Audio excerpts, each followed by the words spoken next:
I wanted to reflect this week on evangelization. You've probably heard that word often. I think it scares a lot of people. It's like one of those big buzzwords. What does it really mean? And why is it so important? I want to begin by reading the end of Matthew's gospel, because that really explains it. The 11 disciples went to Galilee, to the mountain to which Jesus had ordered them. When they saw him, they worshipped, but they doubted. Then Jesus approached and said to them, "All power in heaven and on earth has been given to me.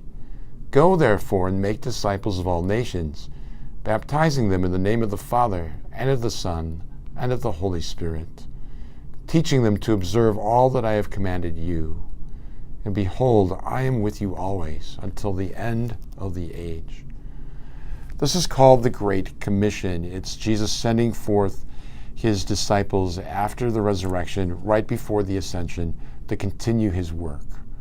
So we see here that the Great Commission is to go out and proclaim the gospel, to baptize in the name of the Trinity, and to make disciples.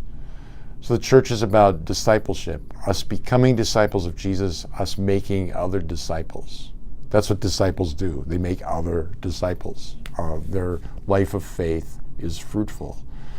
So evangelium is the Latin word for gospel. So evangelization is simply meaning to share the gospel, to preach the gospel.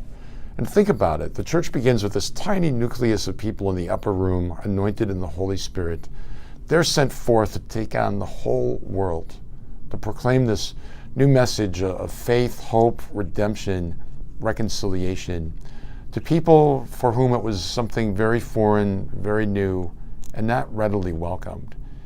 And all those people in that room were willing to go to their deaths rather than renounce their faith. So they were on fire. They wanted to share with each person, let me tell you about this person, Jesus Christ, that I have met.